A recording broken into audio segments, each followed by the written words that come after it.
Hi everyone. So I'm going to show you how to polish your oxidized pendants.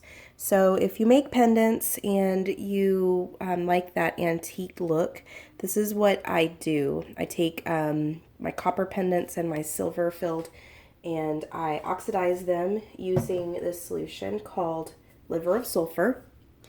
And I got this on Amazon for fairly cheap and it'll last quite a while. I'll show you the process of how to get it to up to this point in another video, but I was just about to polish these and I thought, hey, why don't I just record myself and maybe help some others out. So what you'll want to get also is steel wool. I get the grade super fine, which is 0000 wool. And you can get this from any hardware store, Walmart, Amazon, wherever. It's really cheap and it's a big bag. It lasts quite a while. So what you'll want to do is get a small piece of steel wool and you'll grab your pendant.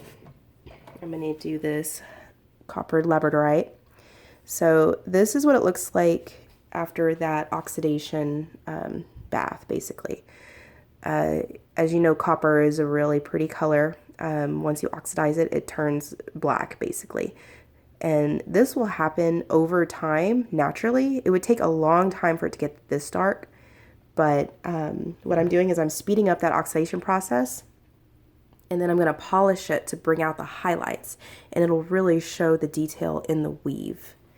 So what you do is you just turn your water on. And then you take your pendant with your steel wool and you start polishing. You just start rubbing. So see, just a few strokes, you can already see that color coming back.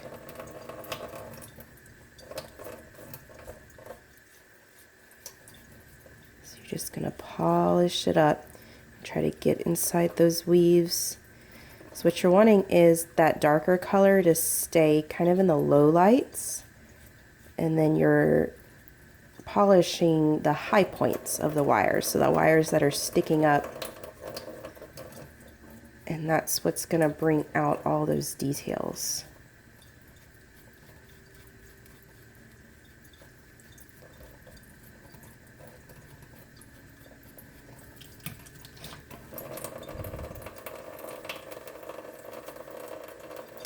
See, now you can start to really see the pattern that I did for the weave.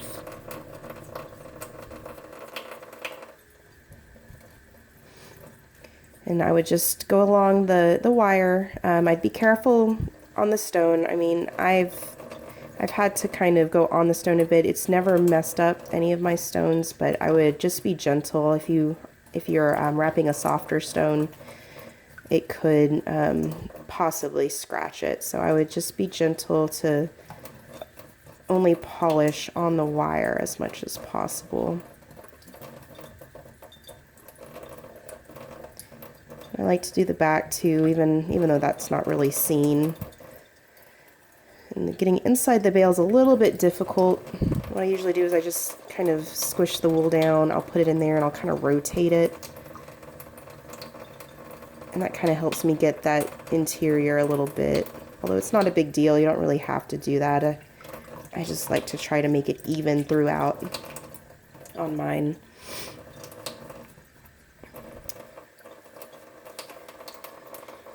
As you can see, it's looking really, really nice. And so you can do that for however long you'd like, just to where you get all the details. And then you just make sure it's rinsed off. And then after you are happy with your result, you want to take a cloth and just kind of dry it a bit.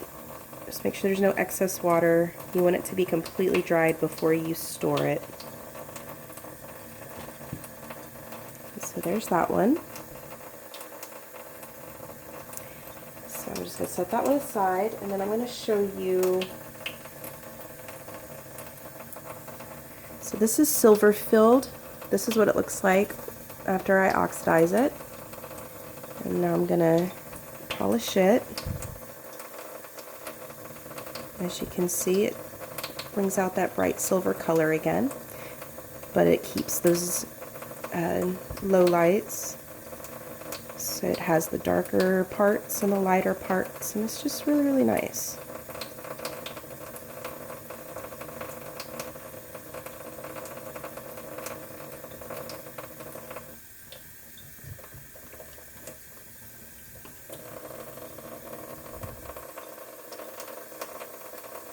So I try to get it kind of in all the nooks and crannies as much as I can. Once again, inside the bail can be difficult, but just got to work at it a little bit. It's always really relaxing for me. I love oxidizing my jewelry and polishing, and I'll listen to music or a podcast. I'm going to do this while my kiddos are napping.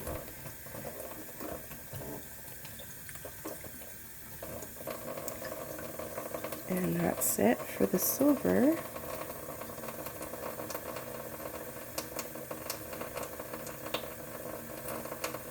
And so you can do this whenever your jewelry oxidizes, so after about a month or so. If it's starting to look a little darker, you can just take out your steel wool and give it a quick polish. Oops, sorry, I bumped the stand here.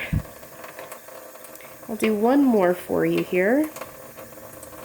This is a Tree of Life I did. I really like oxidizing and polishing the Tree of Lives because it really brings out the detail in the branches.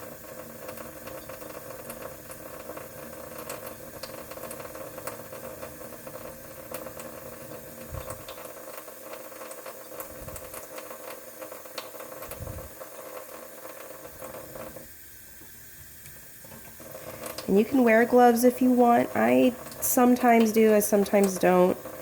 I'll wear gloves when I do my, oxidize and polish my earrings, just because I find that I'm rubbing the steel wool on my skin a bit more. And, you know, this grade's not really going to hurt your skin much. It will, I mean, it can, make little bitty grooves in your skin. I mean, it is steel, so I'd probably recommend using gloves. Sometimes I just don't want to deal with it personally. So that's up to you. I like to be able to feel the pendant with my fingers.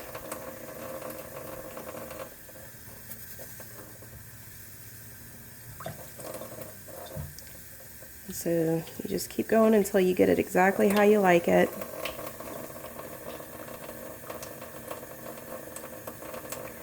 See, very pretty. And you just take any pieces of steel wool that get stuck in the wire and pull them off.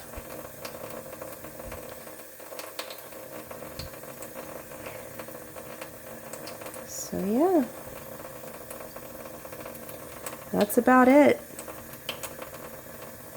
So once again, you just dry it. Just make sure it's nice and dried off, and that is what they look like after they are nice and polished. Alright, so if you like this video, be sure to give it a thumbs up. Subscribe to my channel. Let me know if you want to see more videos. This is my very first video, so you know, be nice. I'm going to try to do more if you know, people want to see more. I'd love to be able to help others out, people who want to learn how to wire wrap, or who like to purchase the jewelry and want to learn how to keep it looking nice. You know, just let me know. Let me know if you have any questions. Let me know if there's anything in particular you want to see, and I will see what I can do for sure. Thank you so much. Hope you guys have a great day. Bye.